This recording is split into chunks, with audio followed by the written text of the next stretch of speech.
Viewer discretion is advised. The D-Team.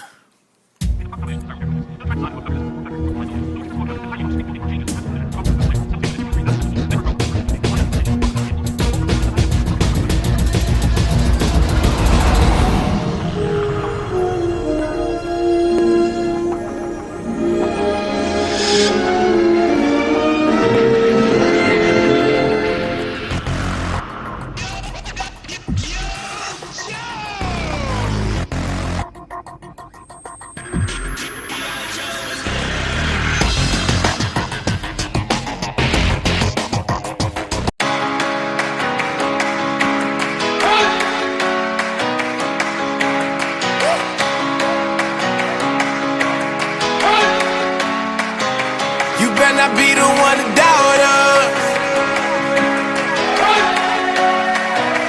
'cause we been putting in the hours. We only taking what was ours, so you better not be the one to doubt us, 'cause we gon' blow your mind.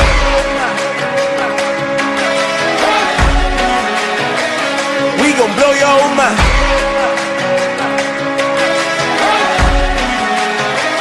We gon' blow your mind. Okay. Hey everybody, welcome back to the D-Team Podcast vidcast feed. I am Justin, your host. As you can see, this is not the shelving area or the original area that we took the last one in. We're still in construction on getting those shelves up, so you'll have a different backdrop, but I figured I'd give you a different look. Behind you guys, or behind me. I wanted to get this video up as fast as I possibly could. Raw happened tonight, but Royal Rumble was last night. Wanted to go ahead and go over what I had predicted and go over the Rumble in general. So we'll jump right into it. Right off the bat, they went ahead and did the women's six-person tag match in the pre-show instead of actually on the pay-per-view. So it's a little different than what I had originally thought. My prediction was the heels were going to go over, and that didn't happen. But it looked like it set up some storylines for the ladies over on the SmackDown side to have a couple feuds going on. Just a refresher, it was Mickie James, Natalya, and Alexa Bliss versus Naomi, Nikki Bella, and Becky Lynch. Wow, brain fart. Sorry, guys. The faces went over on this one. Like I said, setting up a few feuds. So we'll see where they go from there. Then the second match on the card was the Club versus Sheamus and Cesaro for the tag team titles. As I told you before, I wasn't too thrilled about this being on the pre-show because I think the tag titles deserve a lot more than this.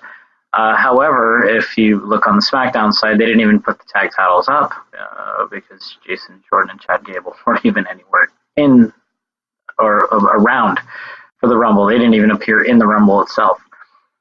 But going back to the Raw side tag titles, the Club fought Sheamus and Cesaro, and as I predicted, the Club went over.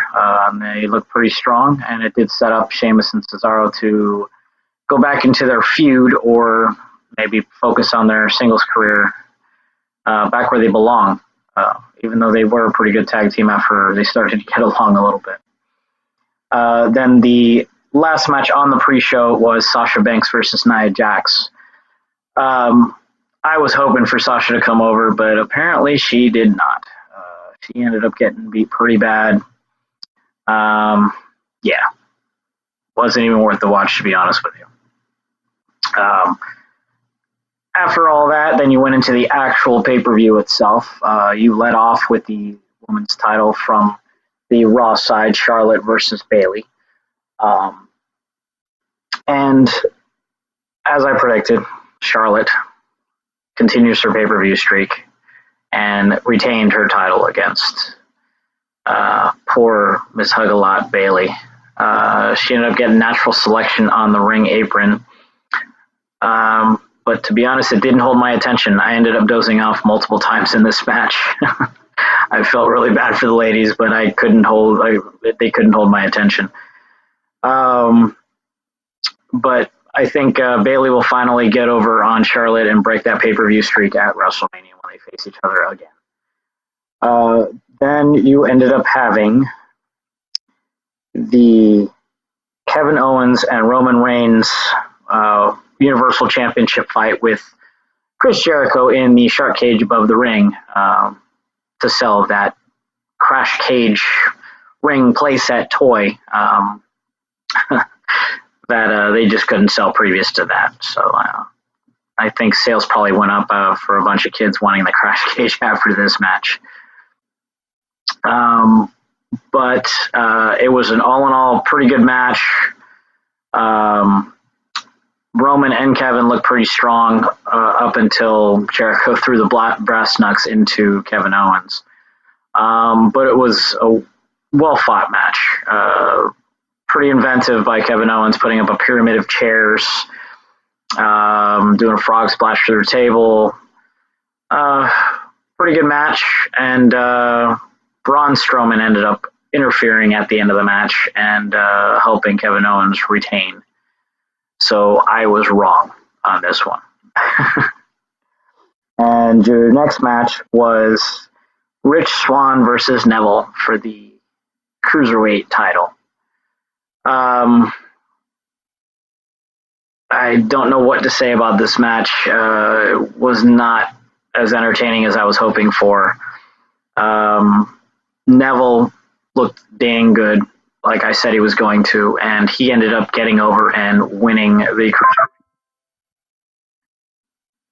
And I'm just hoping it's going to get more entertaining because even the crowd did not seem into it. I guess we'll see. 205 Live and on the Raw side, watching the Cruiserweights, they're just shoving them down our throats and seeing if they stick. I'm just hoping Neville makes it more entertaining. Maybe bring Austin Aries in it later. Bring back Ray from Lucha Underground. I don't know what else to do with that brand. After that, you ended up having AJ Styles versus John Cena for the world title. Sorry, I'm looking down, guys. I have my notes, just confirming what my picks were and what they weren't. I was actually wrong on this one because I didn't think they'd go ahead and give Cena the 16th time being the world champion to combat Ric Flair's record. But they ended up doing it, and it was probably the best match of the night. It even overshadowed the Royal Rumble. I could watch that one over and over again. As much as I dislike Cena, he pulled out all the stops. The 5 moves of doom, as it usually is called, were not in this one. He ended up pulling out a lot of moves that I haven't seen him do either at all or in many, many moons. But they both looked really good in the match. I'm just hoping that it translates into the Elimination Chamber, and maybe AJ gets the title back, or maybe give it to somebody new, maybe Bray Wyatt, perhaps, or even a Dean, or a Miz. I mean, there's a couple guys that could do pretty well with that belt. But no matter what, they have to face the Royal Rumble winner, which we will tackle right now. The Royal Rumble was one of the most disappointing Royal Rumbles that I have ever seen. They want you to remember the Royal Rumble, but I can't remember this one because I'm disappointed. I'm going to go down the list of how when everybody came in. But if you didn't see the Rumble, you're not going to be happy with it. You started off with Big Cass and Chris Jericho. Then you ended up getting Kalisto, Mojo Rawley, Jack Gallagher, Mark Henry, Braun Strowman, Sami Zayn, The Big Show, Mr. Perfect 10, Ty Dillinger, James Ellsworth, Dean Ambrose, Baron Corbin, Kofi Kingston, The Miz, Sheamus, Big E, Rusev, Cesaro, Xavier Woods, Bray Wyatt, Apollo Crews, Randy Orton, Dolph Ziggler, Luke Harper, Brock Lesnar, Enzo Amore, Goldberg, Undertaker, and at number 30, I'm sure everybody was so thrilled about this one. Not. Roman Reigns.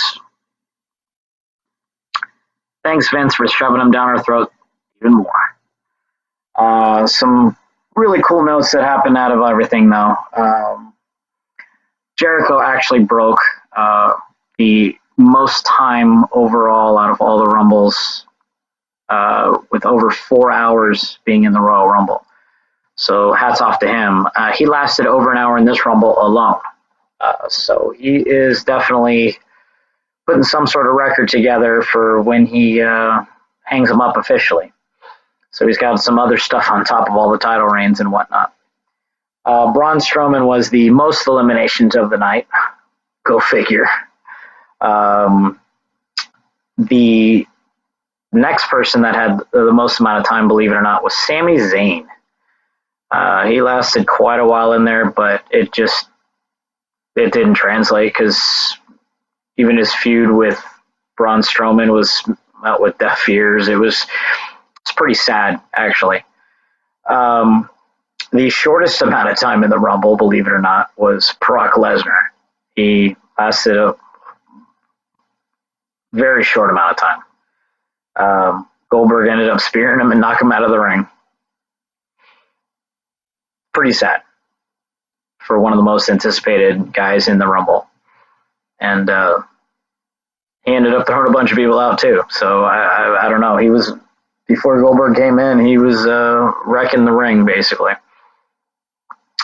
I mean, the two coolest parts of the Rumble were Ty Dillinger coming out, like the fans have been asking for, being at number 10. Of course, because he is the perfect 10. And Jack Gallagher, he brought out his umbrella and used it in quite some interesting ways. As I'm going to be picturing at this point, he does do a spot with Jericho and the umbrella.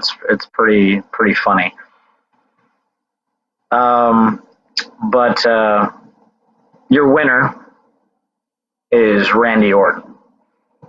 I did, in fact, pick Randy Orton out of my 4 picks. He was one of them. I was between him and Bray Wyatt and Samoa Joe and Finn Balor, but Finn Balor and Joe did not even appear in the Rumble, which I thought was pretty sad for the fact of Joe didn't do anything on NXT, nor did he show up on the pay-per-view. That's pretty interesting. They didn't use him for that. I don't know what that means, if they're going to start bringing him out later or what they're going to do with him, because he's supposedly having a big portion of WrestleMania. So I don't know. I guess we will find out in the next few weeks. I mean, it's only 2 months away, really. All in all, this was probably my least favorite Royal Rumble. I don't have a lot of positive to say about it other than the John Cena AJ Styles fight. I think that was the best part of the entire Rumble. Like I said, other than Jack Gallagher and Ty Dillinger, I don't even know what else to say on it.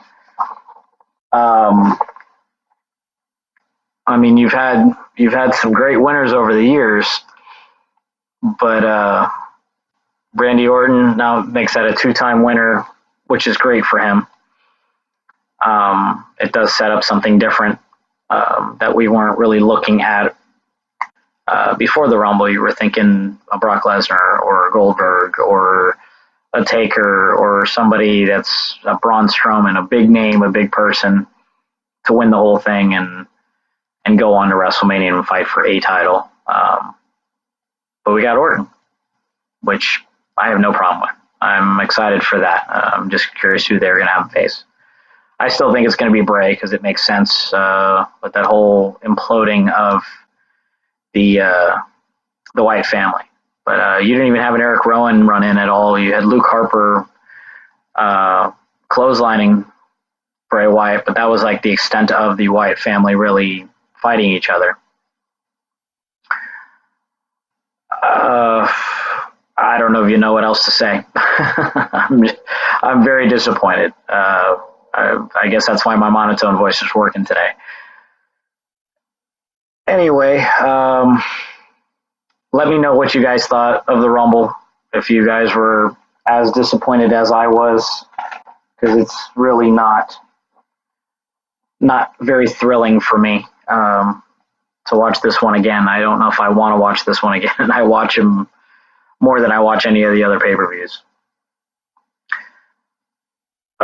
If you guys are in South Florida, as I was telling you in the last two shows, I will be attending the Brainbuster Pro Wrestling event on February 4th. I will be picturing the flyer on this episode. And then on February 17th, there is another one for Platinum Pro Wrestling that I'm 99% sure I will be attending as well. So if you see me at the show, you want to go say hi, by all means, come say hi. If not, enjoy the show. I will be posting a couple more different kinds of episodes pretty soon. I've got a Star Wars episode in the works. Trying to post in the next couple days. And I am doing construction on those shelves, so there's going to be a different backdrop finally, to where I can finally do these vidcasts where you will have something better to look at than either the interesting mess behind me, the bookshelves and the plushes and the pops and all that, or just the small desk that you can look at. Please leave me comments below. Subscribe if you like the page. Let me know what you like, what you dislike.